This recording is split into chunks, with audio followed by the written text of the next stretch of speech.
And this is Swenja Surminski, Head of Adaptation Research at Grantham Research Institute, London School of Economics. Swenja is going to close the forum talking about recent developments in climate change management, and she will provide some insights from her work on promoting prevention and risk reduction through her concept of a triple resilience dividend, which she's currently applying to a wide range of contexts. If she has the chance, she'll refer to a case study involving the city of Lowestoft on the East Coast. And Swenja will also share early findings from the third UK climate change risk assessment. And this is a big ask. We've asked her to close with an outlook of priority areas for industry and government to ensure a transition to a green and climate resilient economy. So Swenja, no challenge there then. The stage is yours. Thank you. Wow, thank you so much, Julia. Yes, no pressure here. I'm very delighted. Many thanks for the introduction. You know, it's a pleasure to be here. It's a shame not to see all of you, but I'm very excited that AMIC is running this event and that I have been given the opportunity to share back in my days when I was working as a broker at Marsh. I was actually working in the risk management function, and I was engaging with a lot of AMIC members, risk managers and insurance buyers was kind of the core of my work. So, you know, it's really great to try and also share some of these insights in a way that I think relates, hopefully, to, you know, the situation that you are in.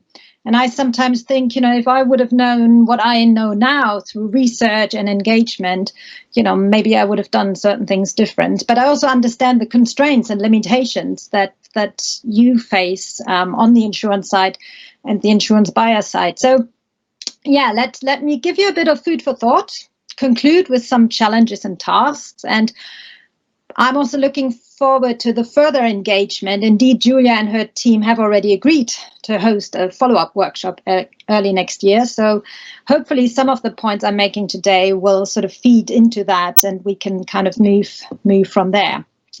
So let me start just with a quick anecdote. Yesterday, I gave a virtual talk at a local school. I often do this because I strongly believe that understanding of the financial system and how to manage finance is shamefully absent from the curriculum. But that's another story, and I'm sure we can have another discussion about that. So here I was talking about also responsible investments and responsible business strategies. And I said that more and more companies making commitments. And then came the killer question from one of the students. The girl said, when you say responsible investments, does that mean that the rest is irresponsible? So why is this allowed? Why are, you know, companies making irresponsible investments? That's crazy. Well, anyone here keen to explain this to an 11-year-old? I think this kind of just puts it a little bit into perspective of, you know, what we are discussing here and what that means also, you know, to society or to the next generation. And let's just keep that in mind, this notion of, you know, how is it possible that we are making irresponsible decisions? So, yeah, let's just keep that in mind. So Paul, in an earlier session, highlighted some of the key terms that I think came out of the poll, like uncertainty, action, urgency. And yes, I think this is very much the theme of my talk as highlighted on this slide here. So what does it take to move from planning to action? And where is action? And as we've seen with the pandemic, you know, the planning bit isn't also very good. And this notion of being prepared, you know, for the unexpected, well, I guess when it comes to climate change, what we're talking about today is not really, unfortunately, unexpected anymore, because it is a reality. And I will use a lot this risk terminologies because that's my background, and I know that's also your field of expertise, climate as a risk.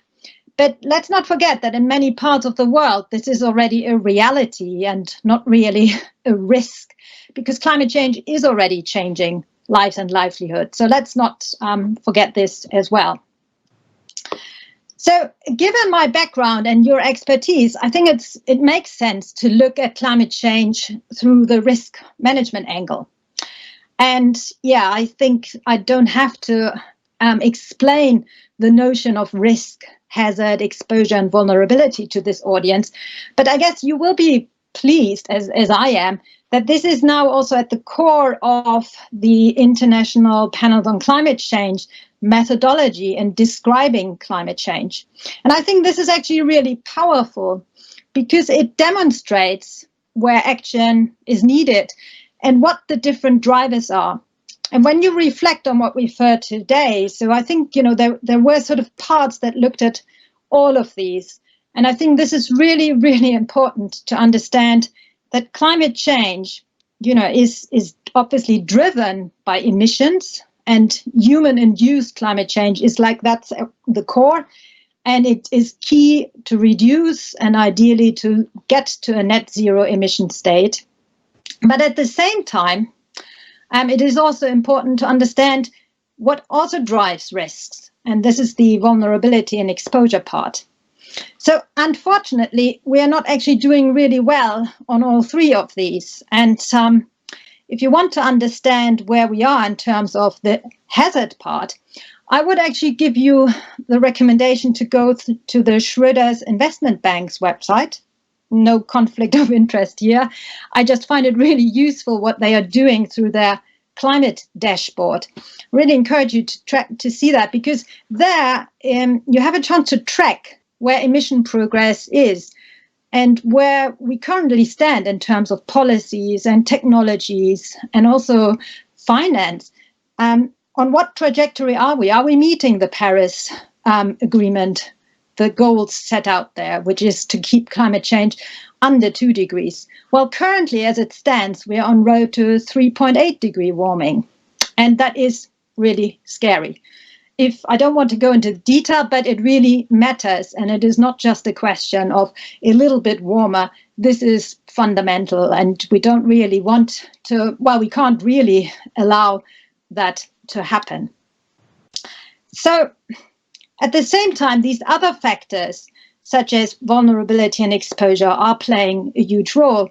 And we're also not doing really well in managing those, because exposure and vulnerability are increasing. We're still putting, assets in the wrong place. We continue to create risk, infrastructures that are not resilient, and also poverty and social inequalities are sort of really driving vulnerability. So unfortunately, not really on track, but I think at the same time, this allows us to look at also the interplay of these drivers. And that's, I think, what the risk management community also understands, because this is not then too different from other risks. And I think, that understanding of risk is so important. And it is also something that I think this community can share with other sectors, with other industries. So in order to take action, businesses and government need to understand and manage these climate risks. And I guess many of you will be familiar with the emerging taxonomy of physical, transition, and liability risks. And we've heard many references to that. That taxonomy is now part of the TCFD disclosure regime. And I think it is useful because it sort of breaks it down. And I've just highlighted here a couple of examples of how we are engaging with the sector on these particular types of risks. So what is central is, the question around urgency, materiality, and uncertainty. Do we understand this? What about current and future exposure? And this is, in my mind, very much at the heart of a corporate climate strategy. And indeed, there is a huge amount of work happening. And again, there are some examples highlighted here.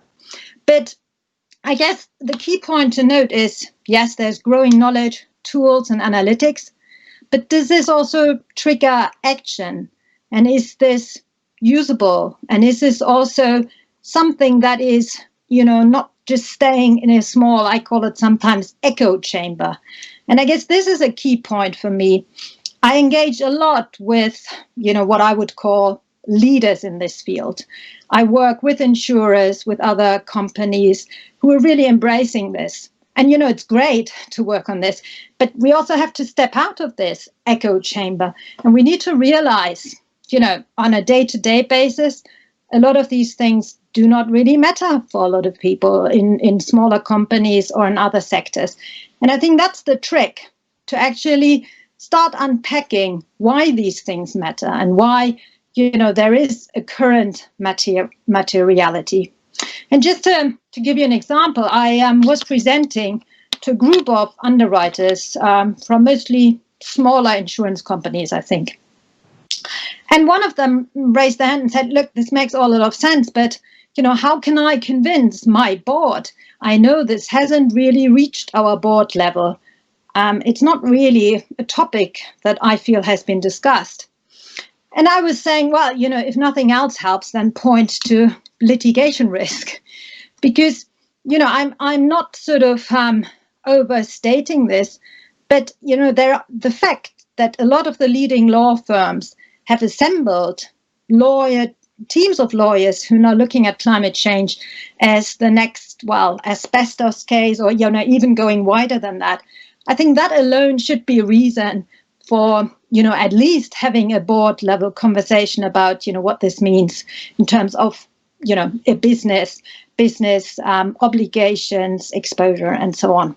I've always said in the past, I hope that climate change won't be decided in the courtroom, but I think unfortunately this is also where we're heading.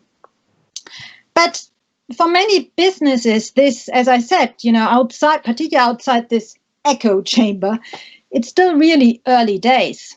And here on this slide, you see the findings of a survey that we did at LSE to support our work with the UK government on the climate change risk assessment that Julia mentioned earlier. Well, as you can see on this slide here, for the majority of companies, there isn't a concern about climate risks, but they haven't assessed them.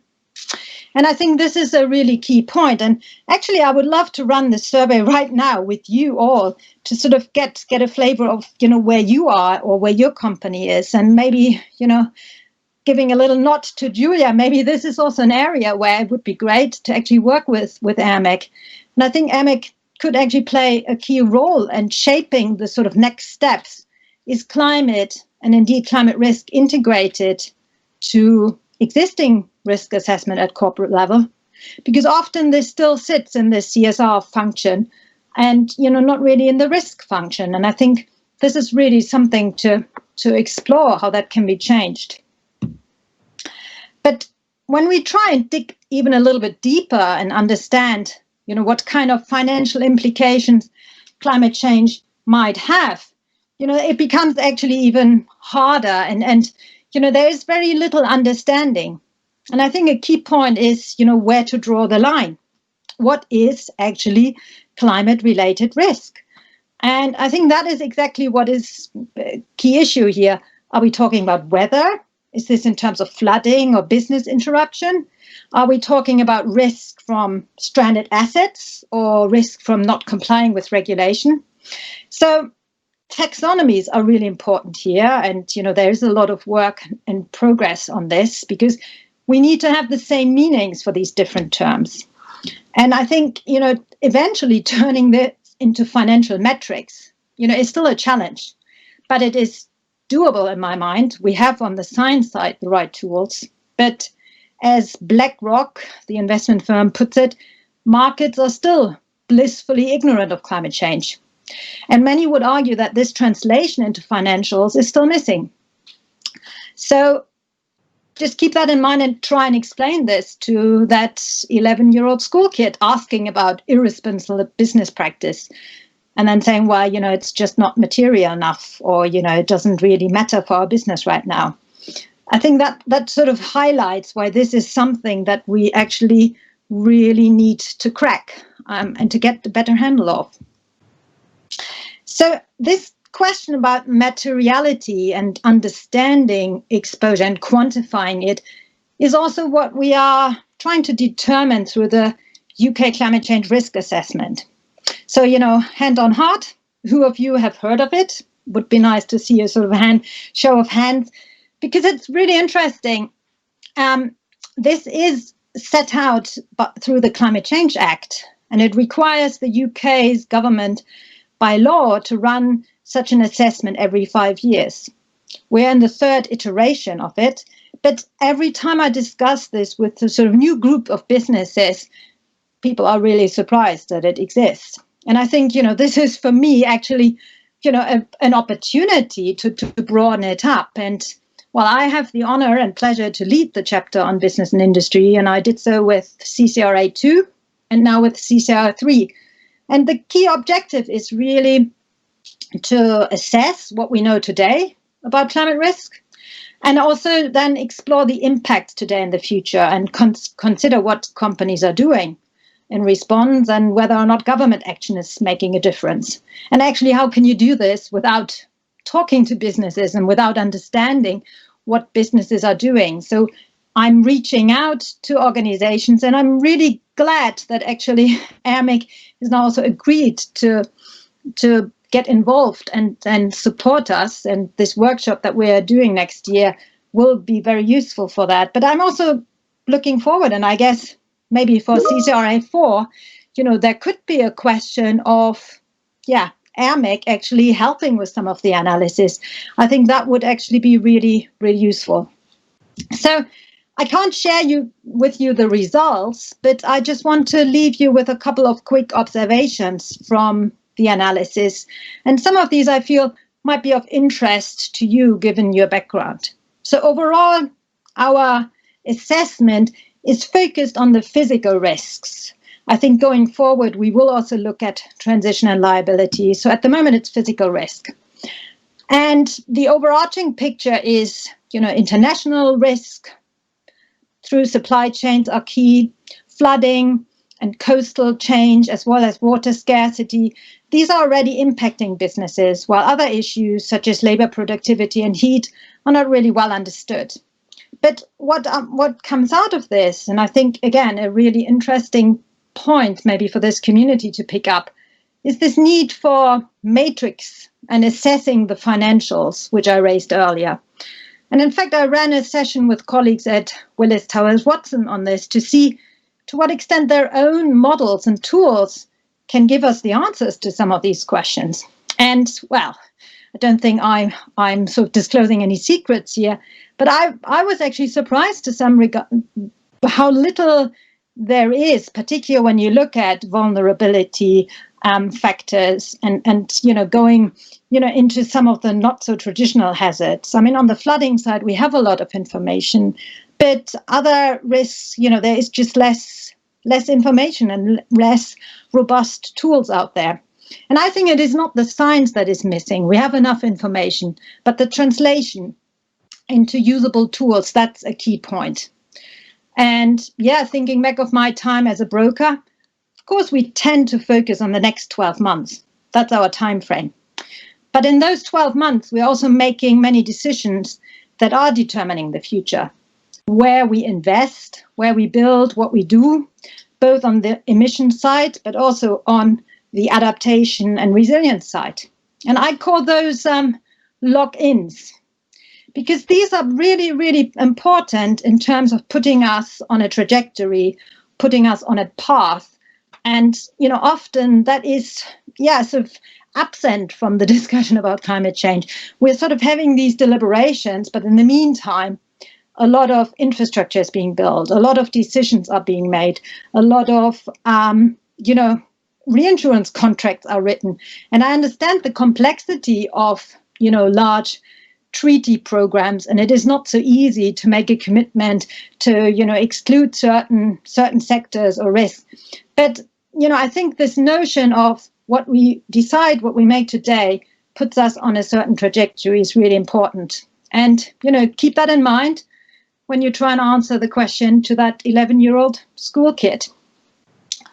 So this question of lock-in is also important on the physical risk side, and I've been doing a lot of work on this in the context of flood risk.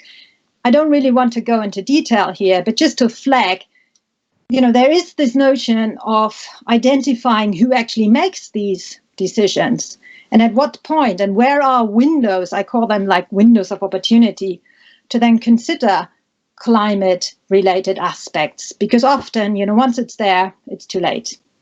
And I think we agree that that is not often a very sustainable outcome. And I don't think that this is very sustainable. We've done an analysis recently about new build in England and Wales in the context of flooding. And it is really interesting and really sort of surprising to see that despite a relatively strict planning system, we still create new properties and new developments in areas that are very likely to be in high-risk flood areas over the next couple of decades. And often these are actually deprived areas and areas that are already struggling. So you could argue there are social impacts, and climate change is then amplifying these inequalities. And I think this raises the question of, just transition also in terms of impact, not just of moving away from sort of emitters, but also in terms of climate resilience. So I think what you see on this slide here is, in a way, the reason I decided to go back to academia. Because in my mind, we really need to find smarter ways of addressing this imbalance. And I looked predominantly on the risk, impact, and adaptation side. But of course, the same is true on the emission side and reducing, our carbon footprint. I think you will all be familiar with this, and I somehow feel like preaching to the choir, but I think just recognizing that that is the reality, and that is also where public finances are going. And I think, that is bad, and it is unsustainable, yes, but it is also, in my mind, almost reckless. And, to counter that, one tool we have developed with colleagues at the World Bank and at ODI is this concept of Triple Resilience Dividend that Julia mentioned in her introduction. And I think the key point is really to consider resilience as an investment. Costs are manageable and I can avoid them. Now, this is about recognizing that what I do has other benefits, and there are multiple dividends to this, and hence this concept here. And we are currently testing this also as part of Zurich Flood Resilience Alliance. And, at the core of it is, this concept of, resilience is an investment.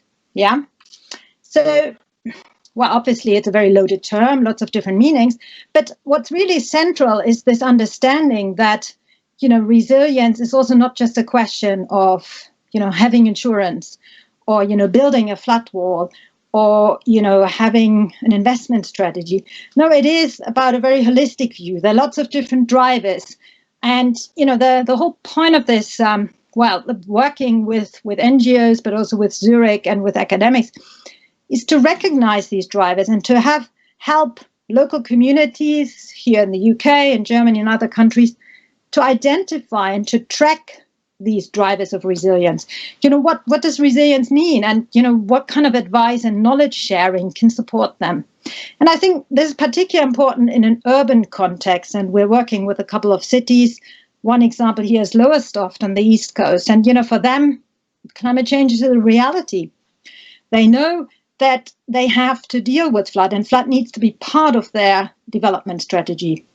And they're actually using this concept of Triple Resilience Dividend to also identify, positive benefits. And interestingly, they're particularly keen on nature-based solutions because that also helps revitalize urban areas, their sort of beachfront areas, and provides flood relief. So I think, I'm just illustrating that as an example of where actually engagement with the knowledge of the industry can foster this understanding of resilience and advance it. But, a key area of this is also influencing government when it comes to move towards green and climate resilience. And, when I was at the ABI, doing my insurance lobbying role, I was very happy to lobby government in the context of climate risk management. But, you would be surprised how strong usual lobbying is against something and very little about for something. So I guess here the notion is, also to work with government and to point out to government why, taking action now is important, what tools the industry can bring. And in a way, I think that is also leadership. And I know it was mentioned a couple of times today. But it's good. There are examples where this is happening, but I think there's also huge potential. And on the slide here, you see a reference to some work with the Geneva Association. And we have explored this. And I guess looking at better engagement and collaboration is important.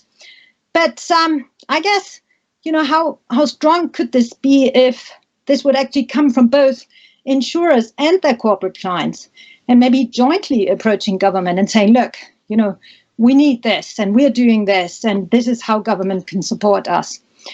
Because coming back to the climate change risk assessment, there are certainly areas where government, needs to support businesses and also sharing and informing. But I think, businesses shouldn't rely on government to actually do the job for them. So, just putting this out there, because I think particularly in the UK, there is an opportunity and also, in a way, a test, whether all the commitments are really strategic. We have the next year's COP, a lot of commitments to green stimulus, and it's all very encouraging. But several colleagues of mine, particularly also those who work in NGOs, are actually very pessimistic and say, look, this all sounds great, but at the end of the day, it's maybe just empty commitments. And I think maybe this notion of multiple dividends and using this also to trigger sustainable growth is important. So, well, I promise to leave you with a little bit of, task, challenges. And that's the nice thing for me now that I'm no longer in the industry. I can sort of sit there and give some thoughts and advice. But, these are clearly not the only areas. And I think, disinvestment, emission reduction, transition risk, that's all immensely important. But I guess what you can see on the slides here, these are sort of areas where I see tangible opportunities, particularly in the context of engagement between insurers, maybe brokers as well, and their corporate clients. And I think, this whole idea of, what is the insurer of the future going to look like? And, what is the business model and how can that actually also evolve and churn? I think that is, that's an important notion here. And some of you will be already working on some of these points here. I can assure you, I have been working on some of these points for quite some long time. And I think particularly like building back better is a really sort of, obvious one in many ways.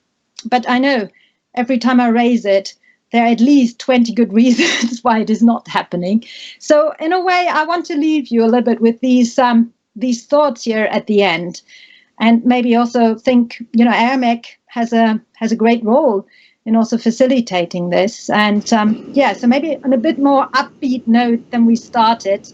But let's not forget that 11-year-old kid in a few years' time will be an insurance customer or might be an employee or might be an investor. And, let's make sure that the responsibility answer holds. And with that, I just want to thank you. And I'm looking forward to our engagement on these topics.